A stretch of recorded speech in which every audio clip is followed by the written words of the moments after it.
Olá, eu sou a Aleca Rocha, atriz, e interpreto seu caso virtual de relacionamento bizarro aqui. Ó. A gente descobriu que o Netuno gosta, gente, de suquinho de laranja. Suquinho de laranja, ó. Parece gente comendo, tomando suquinho de laranja esse leite todo. Rita, idade, 32 anos, vendedora e tradutora. Eu vou começar a história do mesmo jeito que eu fiz quando eu liguei pra minha amiga e contei o que tava acontecendo.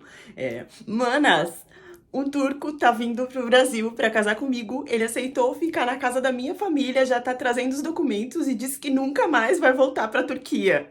Calma, eu conheci ele de um jeito que, assim, não foi por nada dessas coisas de aplicativo, não. Então eu acho que é muito mais seguro, porque, na verdade, ele trabalha numa empresa que mandava e-mail pra onde eu respondia as coisas no trabalho. Ele vendia produtos, entendeu? Pra empresa que eu trabalhava. Então, ele sempre me mandava e-mail e eu respondia profissionalmente. Até que um dia ele disse que pegou o meu e-mail, porque ele achava que eu era uma pessoa educada, tal, e resolveu procurar no Facebook quem que eu era. Aí ele digitou pra ver se ia ter alguém lá, e ele me achou e disse que eu era uma pessoa muito bonita, então que ele queria conversar comigo além do profissional. Henry, idade, 36 anos, vendedor. E ele já chegou falando que ele sabia que um dia eu seria a esposa dele, que eu não ia conseguir fugir disso. No começo eu achei que era brincadeira e dava risada, mas depois eu fui vendo que fazia muito sentido. Mas óbvio que pra ele eu falava que não tinha nada a ver, até porque, gente, isso é sério, eu jamais iria pra Turquia, nunca que pensei nisso. E aí eu lembro que quando eu coloquei, né, isso pra ele, ele falou, não, imagina, mas eu estou falando que você vai ser minha mulher. Não que a gente vai viver na Turquia, eu posso muito bem ir pro Brasil. Se você falar assim agora, eu já tô indo. Então, de e-mail de produtos, né, totalmente profissional, os e-mails começaram a virar declarações de amor. E aí, na verdade foi um só, porque se o meu chefe pegasse, depois a gente mudou, né, lógico, pra conversar em outro lugar. Mas deixa eu contar, ler pra vocês, na verdade, a primeira declaração, como é que foi. Ele escreveu assim: eu anseio pelo dia de te ver todas as noites antes de dormir. Eu rezo para que esse dia especial chegue logo. Eu rezo porque eu já sei. Eu já sei que você será só minha.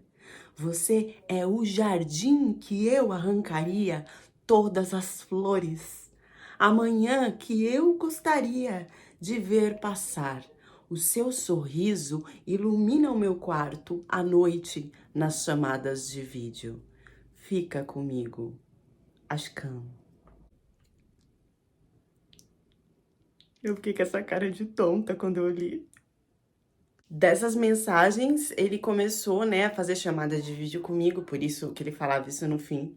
Eu juntei, tipo, as melhores frases que ele tinha falado pra vocês ficarem sabendo. E ele começou a aprender português, assim, ele já falava um pouco, né, porque ele se comunicava por causa do trabalho. E aí ele começou a aprender. E ele sempre falava que eu podia fugir o quanto fosse, mas que no fim eu ia ser dele. E o que ele tramou foi por esse trabalho, né, que ele vendia os produtos, entregava tal, ele vir ao Brasil para fazer uma negociação e chegar aqui, pedir demissão, não voltar mais, casar comigo e ficar comigo. E ele veio. Eu lembro, assim, que eu não acreditava quando eu vi ele no aeroporto. Teve a parte ruim do aeroporto. Mas assim, no geral, a gente casou. E a gente começou a viver uma vida simples na casa da minha família.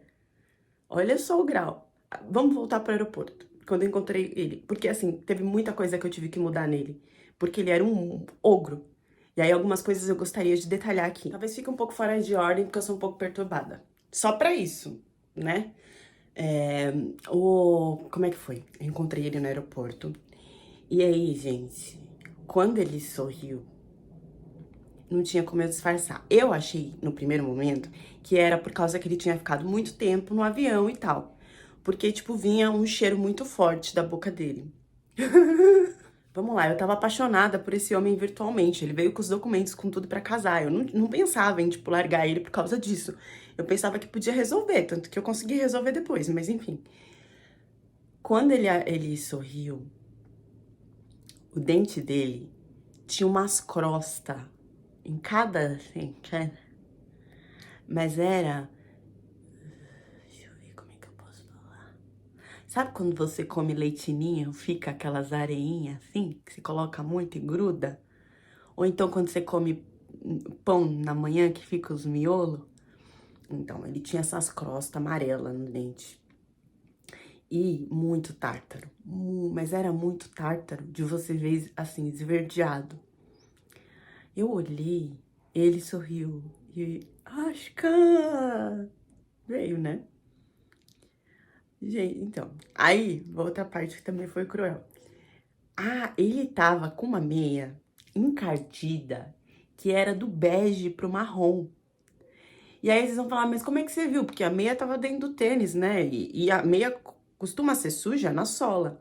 Só que a meia dele vinha na canela e tava até a canela encardido bege pro marrom. Aí meu desespero era tirar ele dali e esfregar dentro de um chuveiro, dar banho nele. Quando ele chegou em casa, eu não queria nem que meu pai e minha mãe encontrassem, que eu fui sozinha. Eu já enfiei ele no chuveiro. Aí, com o tempo, foi mudando isso. Eu consegui levar ele no dentista, ele aceitou tudo, disse que na Turquia é muito caro, né? E as meias, eu que tinha cuidado de lavar, não teve mais esse problema, não. Mas os dentes demorou um tempo pra ficar do jeito que eu queria. Enfim, teve uma questão dentro de casa que era assim, né? A casa não era dele, mas ele queria mandar como se fosse dele. Teve esse descontrole. Por quê? Ele queria ser o provedor, ele queria pagar tudo, só que ele tava num país onde ele tinha que iniciar, porque ele chegou... Ele pediu demissão, né? E assim, ele não tinha alugado uma casa, a gente tava na casa da minha família. Então, assim, demorou um pouquinho pra ele entender que quem mandava ali não era ele. Mas isso aconteceu, tá? Ele não veio pra cima nem nada, ele abaixou a cabeça tranquilamente. Só que ele tinha os costumes de economia dentro da casa que me irritava muito. Tipo assim, ele ficava apagando as luzes de todos os lugares. Ele dizia que não precisava de luz, que tava claro e não sei o que ia gastar, como se fosse ele que ia pagar, porque não era ele que tava pagando ainda. E aquilo me irritava, porque assim, à noite, ele querendo viver num breu, até acender vela, ele queria. Eu falo, mas que tão discrepância de cultura que é esse lugar. Aí... Teve outra coisa também, gente, que assim, ele tinha muita cera no ouvido, muita. Mas era assim, bola e bola, né? Aí o que ele fazia? Sempre tava usando cotonete. Mas o que ele fazia, gente? Ele passava o cotonete. Em vez dele jogar esse cotonete fora, ele guardava esse cotonete na cômoda pra usar o outro lado do cotonete. E aí ele esquecia e ficava lá, um lado de cera, outro... Isso me irritava de um jeito. E o banho, por quê? Ele ficava com cheiro de CC na bunda, por causa que ele não tomava banho direito. Ele queria ficar 2 minutos no banho, 1 minuto, é assim, jogou a água, aí desligava a água, se ensaboava e jogava a água de novo. E pronto. Ele não lavava o cabelo ficava parecendo óleo, porque ele não lavava. E era tudo muito rápido e não queria que fosse sempre. E o desodorante que ele não queria usar, porque disse que dava uma doença muito grave se usasse... 20 minutos sem desodorante já tá todo mundo fedendo. Ele não, falando que o cheiro era normal. Olha, essa parte foi desesperadora. Aos poucos ele foi assimilando como que a gente vivia e foi copiando igual criança. Não passou muito tempo não, ele era super trabalhador. Foi correndo atrás de trabalho, começou a entregar pizza. E eu de manicure e também trabalhando, né, na minha profissão, mas fazendo extra. Tava indo assim tudo de vento em popa. Só que quanto mais a gente ganhava, menos a gente tinha para sair da casa dos meus pais. E ele queria essa coisa de ele ser o provedor, dele ter o dinheiro de cuidar da casa, mas ele não avançava nisso, né? Não tinha como. Um imigrante que falava português muito male-male, assim, enfim, né? Começou a dar essa perturbação de que a gente não conseguia crescer no Brasil. O auge da briga foi o quê? Uma das grosserices dele. Porque a gente tava... O dinheiro só caía... As coisas só subiam o valor, a gente via que a gente não ia conseguir guardar nada, super bravo. E na minha casa tinha uma questão que tinha só um banheiro, pra todo mundo. Então era aquela briga, às vezes ia, o outro tava, o outro não tava, e ele foi, alguém tava, e tipo, a pessoa não saía. Não sei se era minha mãe, não sei quem era. Sei que ficou assim uns 30 minutos, a pessoa não saía. Esse homem queria fazer o número 1. Gente, esse homem de pirraça, porque a gente tinha brigado, fez se atracado. E ele não conseguia entrar no banheiro, e ele ficava muito nervoso quando acontecia isso. Esse homem me foi fazendo ralo. Ele começou a fazer no ralo, no fundo da casa. Quando eu vi aquilo, a minha vontade era esfregar a cara dele. Mas eu nem lembro o grau que foi a briga. E a briga foi sussurrando, porque se minha mãe ou meu pai visse aquilo, era uma vez. E eles estavam, assim, muito observadores sobre tudo o que estava acontecendo. E ele veio falar, porque na Turquia é assim, o banheiro é no chão, a gente faz assim, que não sei o quê. Pai amado, como se fosse normal, mijar no meu ralo. Aí depois dessa briga ele começou a entrar em depressão, porque era muito diferente tudo, porque ele não ia se acostumar e que mesmo que ele fizesse um esforço para acostumar, ele não ia ter o dinheiro que ele tinha lá na Turquia, porque era uma vergonha para ele estar na casa da família, porque ele queria ter filho, porque não ia ficar assim, que eu tava ganhando mais que ele, que não sei o que, vamos pra Turquia, começou a atazanar. Realmente, gente, eu perdi o trabalho, o negócio ficou difícil, e aí eu confirmei pra ele, tudo bem, vamos começar a juntar dinheiro e vamos tentar a vida na Turquia. Porque na Turquia também tinha os parentes dele, um tio que tinha padaria, que ele podia trabalhar, ele podia voltar para esse trabalho se ele quisesse, enfim, lá as coisas estavam mais abertas financeiramente. Vamos ao ponto principal dessa questão. Eu casei com um cara que veio pro Brasil sem conhecer a família dele. Eu não sabia nada. Não tinha noção de onde que ele morava na Turquia, como que era nada. E fui de olhos fechados para a Turquia também. Chegando lá, para mim a Turquia era um lugar onde só tinha casas de classe média para cima. Mesmo que a pessoa não tivesse dinheiro, para mim a casa era super, assim, tinha coisas modernas. Eu ouvia falar que tinha lavadora, né, de louça, mesmo pessoa que não tinha dinheiro, enfim. A gente, quando eu chego lá, o que me acontece? Ele me faz entrar numa comunidade. Ele morava numa comunidade, favela mesmo. Vocês acreditam que tem na Turquia? Tem. Era uma casinha grudada do lado da outra, tudo assim, da família dele. E aí ele começou a me contar que de geração para geração ele tinha uma parte da família que era cigano. E era essa balbúrdia mesmo que tava lá na rua. Eu falei, meu Deus, mas será que tem alguma coisa? Eu não sabia nada. E eu também não estava preparada para morar naquele lugar. O chão não tinha piso, era meio que um cimento. Os sofás e a cama, gente, era cheio de pano, uns panos em cima, colorido. E tinha uns, tudo penduricalho, tudo tinha detalhe dourado, que parecia que era ouro, mas não era, era tudo fake. Parecia que eles faziam questão de mostrar que tinha ouro, mas, gente, era tudo quase que plástico. Era um lugar tão brega. Eu falei, meu Deus, como que eu vou morar aqui? Eu não vou conseguir.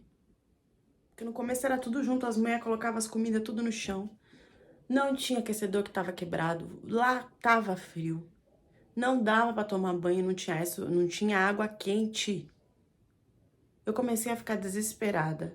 Eu falei, meu Deus, mas como que eu não assimilei que eu não conhecia a família dele? Eu não sabia como é que ia ser esse rolê. Eu não pensei. E não entendia, porque assim, o povo cigano, eles se casam entre eles. Não daria pra ele casar comigo. Mas aí ele disse que era só uma parte. Também nunca tinha visto só uma parte. Pra mim, ou você é ou você não é. Tava super confusa e querendo sair de lá e falando pra ele, eu não vou aguentar aqui, eu não vou aguentar essa situação. Eu não vou aguentar essa situação. Ele falando, não, calma, um mês trabalhando eu te tiro daqui. A gente aluga uma casinha, fica tranquilo. E a palavra dele valeu. Ele realmente fez isso, tá, gente? Não demorou nem 2 meses. Ele pegou mesmo o primeiro salário, viu com o povo lá, com a família, juntou dinheiro, não sei da onde, pediu pro bisavô, povo sei lá do que, me tirou pra uma casinha humilde ainda, com esses detalhes ainda, mas aí era só minha, né? Só nossa. Quando eu pensei que eu tava livre, né, de algumas coisinhas, tipo, tá, agora eu vou dar uma respirada, tentar ver como que é o país, não sei o que e tal. Eu comecei a ser tratada como uma mulher do século, sei lá qual século, do tempo das cavernas. Esse homem não era o mesmo homem do Brasil. No Brasil ele me escutou, ele abaixou a cabeça, do quê? Lá na Turquia, ele começou com um papo de que eu tinha que fazer amor com ele todo dia, toda hora, sempre que ele quisesse, que eu não podia reclamar, que eu não podia falar não. Só que assim, eu tava no meio de uma mudança, eu arrumava tudo sozinha, porque ele só trabalhava, e ele ainda tava mandando roupa, não sei porquê, dos parentes dele pra eu lavar, porque eu tinha que ajudar. Mas era pencas de roupa. Chegava no dia, no fim do dia, eu tava exausta. E ele querendo meter o taco até a hora dele acordar pra ir trabalhar. Não tirava o taco de beisebol de jeito nenhum de mim. Não. E eu falando que eu tava cansada, que eu não queria, ele falava que eu tinha que servir ele, que eu tinha que cumprir com a minha promessa de mulher. Quando eu confrontei, porque no Brasil eu confrontava, não tinha problema nenhum. Que eu falei que eu não ia não, que eu tava doido, que eu tava pensando o quê? Eu ia fazer a hora que eu quisesse, não sei o quê. Ele falou, faz assim, ó, quando você não quiser, você toma um remedinho, apaga que eu faço a função. Eu falei, o que você tá falando? E aí ele mudou a voz e falou bravo, porque se você não quiser mesmo tomar o remédio, eu enfio o remédio na sua boca e faço a força. Gente, aí eu dei aquela engolida seca e falei, não conheço esse cara. Ele falou, perguntou se eu tinha ficado assustada, que não era pra ficar, que era brincadeira, que não sei o que, mas a gente foi num tom muito sério. E depois disso eu tive que dar conta do serviço e dele, sem parar. E aí eu soltei uma vez, olha, então já, né, que você tá aí, que você quer que eu tenha essa energia toda, me ajuda com alguma coisa em casa e tal. Ele veio com o assunto de que ele não podia fazer nenhum serviço de casa, porque homem quando toca em algum serviço de casa vai perdendo a masculinidade, vai ficando feminino e que é assim, por isso que existe gay, porque os caras começam a ajudar em casa, vai ficando feminino, vai perdendo a energia e vira isso. Falou, isso que eu tô falando aqui foi ele que falou, tá, gente? Eu não penso assim, não, dos gays, tá bom? Eu tô repetindo do jeito que ele falou. Trouxas de roupa dos parentes, que eu não entendia se ele tava recebendo alguma coisa pra eu lavar, porque ele não me dava nada. Só aumentava. Ele como animal na cama, só aumentava. E eu tava ficando cansada, passando mal, já não tava entendendo mais o que tava acontecendo. Tava me dando tontura. Enfim, e ele repetindo que eu tinha que agradecer a Deus, porque a minha alegria tinha que ser servir o meu homem. Eu achava que, como eu tinha vivido com ele no Brasil e ele tinha me escutado, que se eu fosse conversar com ele, as coisas iam mudar. Só que as coisas só pioravam.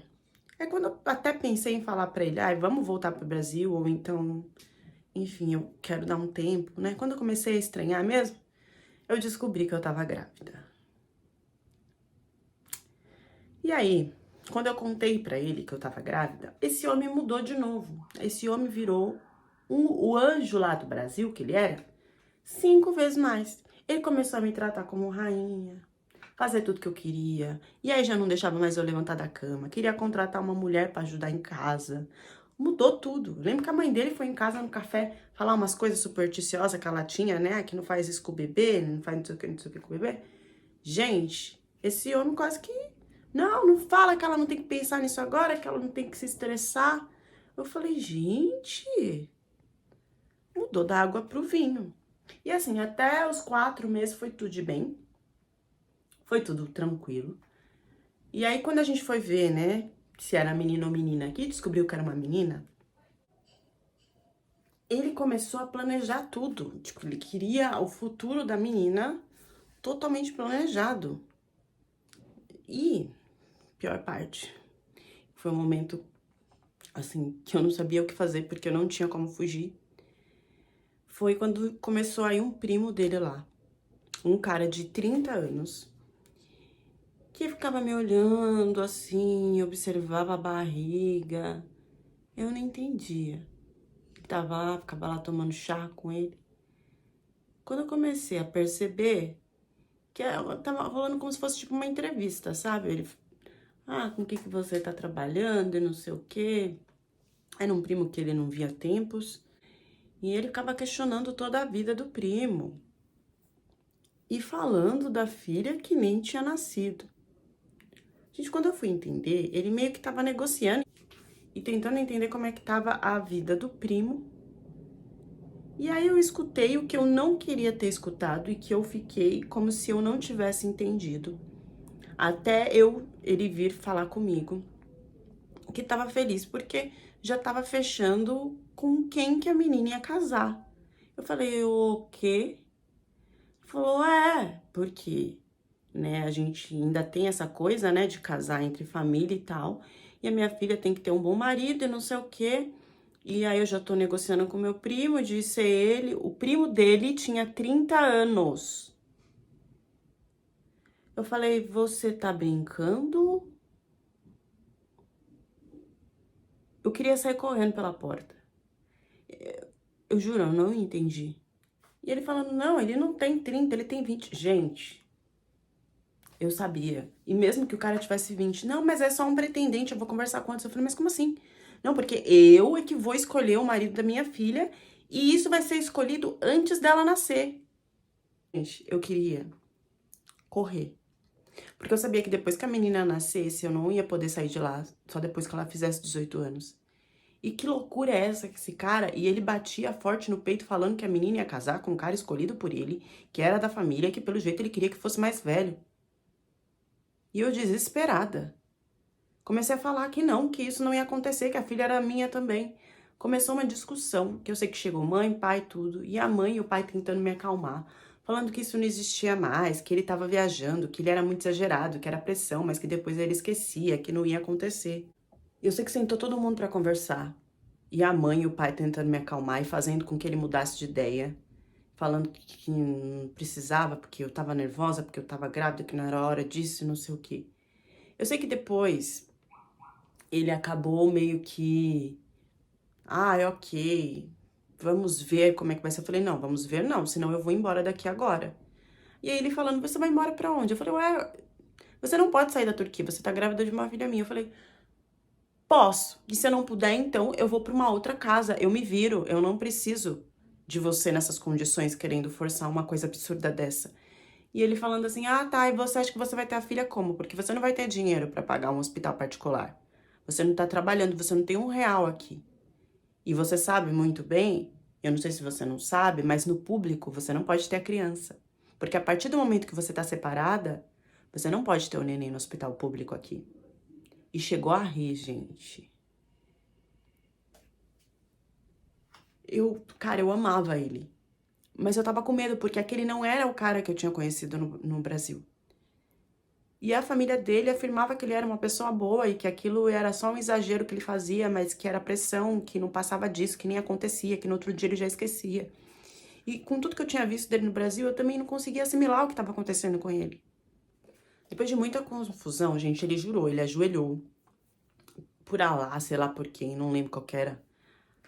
Enfim, ajoelhou lá, falou que não ia fazer mais isso pra eu ficar tranquila e voltou a me tratar melhor ainda.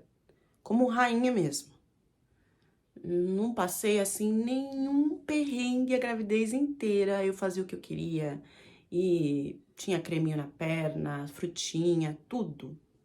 Não fui maltratada em momento nenhum. Quando a menina nasceu, o caos voltou. Desde a maternidade, ninguém podia tocar nessa menina. Ele não queria que fosse médico homem, se fosse tivesse que ir no médico, porque tinha que ser mulher e não sei o quê, porque só mulher chegava perto da menina, porque a menina não podia, assim, ter um risquinho, um vermelhinho, nada. Foi uma chatice, essa menina não podia chorar, não podia acontecer nada, que ele ia pra cima e fazia um auê. Até quando chegou a hora dela ir pra escola, ele não queria que ela fosse pra escola. Queria pagar alguém para ela estudar em casa, e que se fosse pra escola tinha que levar e buscar. Às vezes queria que ficasse alguém lá na porta para ver se ela não saía, se alguém não levava a menina. Virou uma doença. Eu não sei como é que eu passei por tudo isso. Porque era assim uma perturbação de brigar com todo mundo por causa da criança. Ali eu já vi que, já me vinha na cabeça, esse cara vai voltar. Com a ideia desse negócio desse casamento forçado. O que que eu vou fazer? eu me peguei na minha profissão que eu já sabia, comecei a procurar onde que eu podia trabalhar com línguas. E aí eu descobri que tinha lá, tem um monte de clínica de implante capilar que precisa para falar com os estrangeiros, tal, né? Precisa de gente com outra língua. Gente, eu já comecei a pesquisar, tentar procurar se eu podia fazer o telemarketing de casa, porque minha filha tava crescendo depois, enfim, sabe? Comecei a correr atrás de juntar um dinheiro de alguma forma e falava pra minha família o que estava acontecendo. Eles também davam um jeitinho de me mandar um dinheiro, se não podia falar com a polícia. E eu, tipo assim, não, gente, não aconteceu nada ainda, mas assim, eu não posso sair com a menina agora, eu só posso sair se ele autorizar, ele não vai autorizar. Que quando a minha filha começou a ficar adolescente, esse primo retornou. Quando eu vi aquele homem dentro da minha casa, e ele olhava pra minha filha, como se ele fosse pegar ela, eu fiz um auê. E eu falei pro meu marido, você vai tirar esse cara daqui. Porque se esse cara ficar aqui, eu acabo com a raça dele.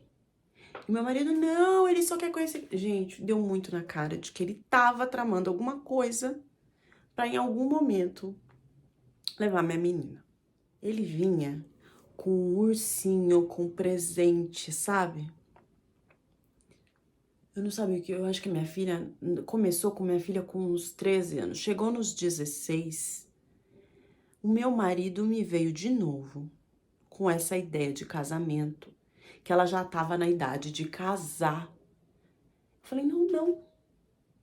Ela só vai casar quando ela for maior e com a pessoa que ela escolher. E aí voltou tudo de novo. Por que não? Porque ele quer escolher, porque ele tinha que aceitar, porque ele ia fazer um contrato, porque não sei o quê, porque eu não sei o que fazer aquilo com o primo, porque o primo era uma boa pessoa. Gente, a minha vontade era pegar a minha menina e sair correndo pra onde eu pudesse. E por isso que eu fui juntando dinheiro, porque eu ia dar um jeito de correr dali. Na época eu fiquei iludida, eu tava grávida, eu tava fragilizada, eu achei que eu não ia conseguir correr de barrigão e entrar no avião. E ele tava bonzinho, ele tinha mudado, eu achei que tava tudo bem, mas foi piorando conforme essa menina foi crescendo. A ponto de um dia, ele me chegar com vestido e tudo, falando que a menina ia casar, se fazendo de sons, como se ele não tinha escutado nada do que a gente já tinha conversado. E falando que ia ser com o primo dele, que tinha que estar pronto no outro dia. E a minha filha, assim, gente, 17 aninhos, não entendendo nada. E ele me pegando pelos braços, quase me estapeando e falando, você não tem nada a ver com isso. O homem é que sou eu. Eu que tô decidindo. E a família dele nessa hora, que falou que ia me ajudar, que era pressão, que tudo mudava, pianinho, quietinhos, só assistindo o Aue. Ele simplesmente organizou lugar pra festa, organizou tudo pra menina casar, sem me falar, no silêncio, só falou assim, ó, no outro dia, e ela vai, tá? Não tem como você não deixar, eu te amarro, eu faço qualquer coisa aí, minha filha. Mas a minha filha vai casar com quem eu quero, na idade que eu quero. Isso... Eu chorava e eu desesperada. Comecei a procurar o que eu podia fazer, falando com a minha família aqui do outro lado, o que estava acontecendo. E eles tentando falar pra eu voltar, mas não tinha como eu voltar, ele não ia dar autorização pra eu entrar no avião. A única coisa que eu podia fazer era pra fugir pra algum lugar ali perto, pra alguém que eu conhecesse, que eu tivesse feito amizade. Só que eu já tinha conversado, né, uma vez sobre isso que tinha acontecido. Até com uma turca mesmo, né? Nesse trabalho que eu arrumei depois que a minha... Porque assim, né? Antes a minha filha não podia ficar sozinha. Depois dos 10 ele já começou, pode ir trabalhar, né? Então eu conversava com uma turca, né? Nessa coisa de implante. E ela me falou que isso era proibido, né? Mas que nas pequenas redondezas acontecia. E ainda mais quando não tinha internet, quando não tinha telefone, eu não entendia, tipo, por quê? Porque pedia socorro pra alguém e tal. Ela me falou que não, que assim, se você chamar a polícia intervém. Óbvio que não é todo lugar que tem acesso que o cara vai deixar. Mas se você chamar a polícia resolve, eles não deixam e eles prendem o pai, a mãe, quem tá de acordo. E aí, gente, Foi a minha saída, porque me veio o flash desesperada que eu tava. Eu falei, pois eu vou falar com ele, que eu vou chamar a polícia. Eu não falei que eu ia chamar, eu falei que eu já tinha chamado. Eu cheguei pra ele e falei, olha, é o seguinte, eu não sei o que você tramou aí, né, outro dia aí, mas a polícia já tá sabendo. Se acontecer alguma coisa, se você forçar a minha filha, você vai preso. Gente, eu tava na mão, porque eu não tinha chamado. Com tudo isso, eu não tinha coragem de colocar o pai da minha filha atrás das grades. Eu relevei, engoli um monte de coisa dele, porque eu ainda amava ele, porque eu sabia que podia mudar. Como eu conversava lá no Brasil que mudava, ele podia mudar aqui na Turquia. Eu jamais ia fazer isso.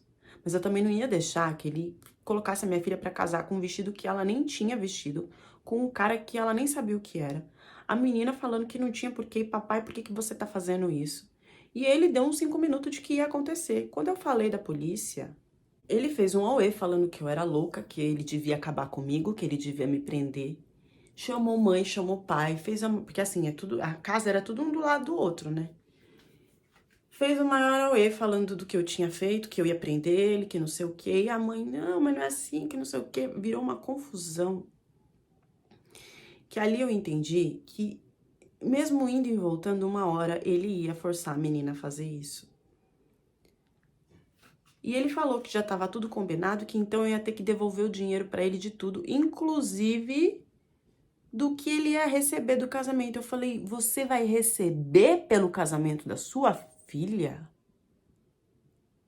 Ele, não, o dinheiro é pra ela, que não sei o que. Eu falei, você tá louco?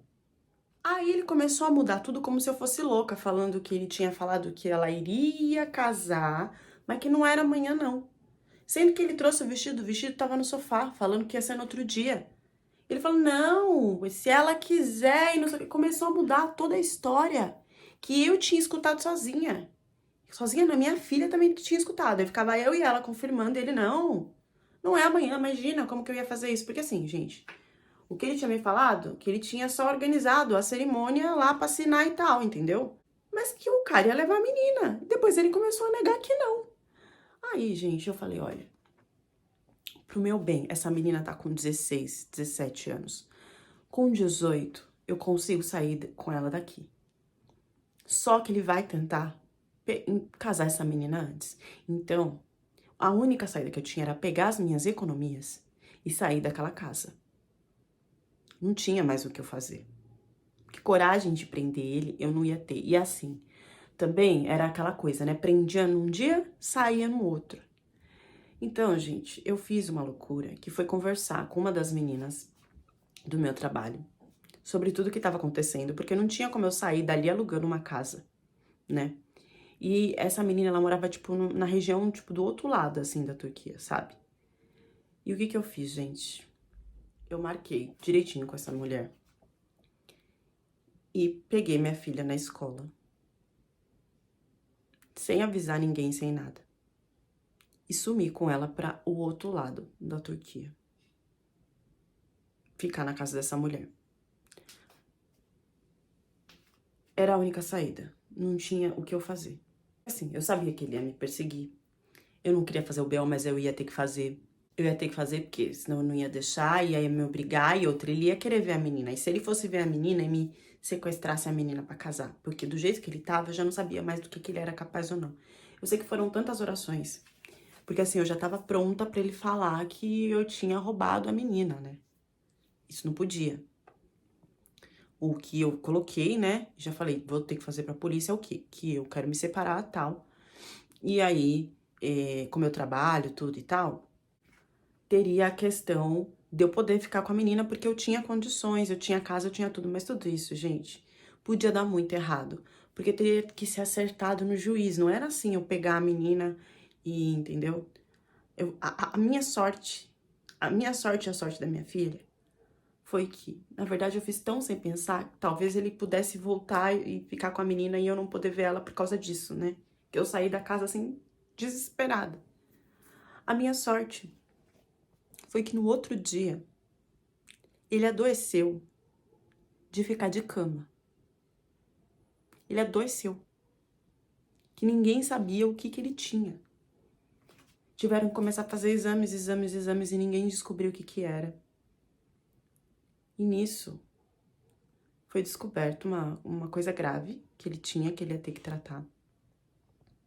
E por causa disso, a situação ficou melhor comigo cuidando da menina. Ele não tinha mais forças. O que salvou a gente foi ele ficar doente. Porque se ele não tivesse ficado doente, eu não sei como que seriam os meus direitos na Turquia por eu ter pegado a criança e ter feito isso. E aí, gente, quando ela completou 18, eu fazia ela visitar o pai, tudo e tal, ia junto, lógico. Mas ele já não tinha mais essa força de querer, né, o que ele queria. E quando ela fez 18, ele confirmou tudo e tal. E a gente conseguiu voltar pro Brasil. Hoje ele não tá nem aí pra menina, nem importa. Parece que tinha uma idade, sabe? O acordo tinha uma idade, não é impossível. Porque agora é como se ela não tivesse tanto valor, mais como teria naquela época. E graças a Deus ele não tem mais todo aquele interesse pela menina, até porque ele tem que cuidar, né, dessa coisa que ele adquiriu aí até pra sempre, assim, não tem cura. Eu queria deixar a mensagem pra vocês de que conversem muito bem antes de ter uma filha com alguém, porque a gente nunca sabe o que passa na cabeça da pessoa.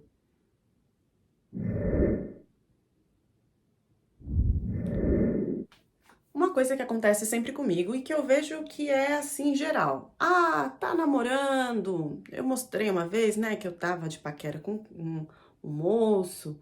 Aí a outra posta que tá namorando. As pessoas começam a metralhar. Quando vai casar? Quando vai ter filho? Ai, será que você já não tá grávida? Ai, mas tem logo. As pessoas, elas vão assim, vai rolando uma pressão, uma coisa, como se fosse só ter. Ninguém pensa que a gente tem que construir toda uma conversa antes, e não só conversa, porque as pessoas se transformam, pra escolher quem vai ser o pai da sua filha. Não é porque você tá namorando, não é porque você casou, não. Gente, não é assim.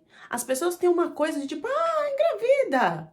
E fica nessa pressão, que depois acontece a merda, e quem tem que se virar com a merda é você. Então, pensem bem. Eu lembro que chegou um monte de gente quando eu mostrei um paquera que eu tava... Ah, porque ele é perfeito, porque é o dinheiro, porque é da Europa, porque não sei o quê. O cara, gente, eu descobri que o cara era um traste. Se eu tivesse engravidado daquela pessoa, eu tava ferrada. Como muitas se ferram assim. Né? Então, assim, aí fica, porque tá solteira, porque não sei... Prefiro do que fazer merda. Ter filho não é só ter filho. É uma coisa natural. É uma responsabilidade imensa. E dependendo do parceiro que você tá, pode virar o caos da sua vida. Deixem as reflexões de vocês nos comentários e até a próxima história do canal.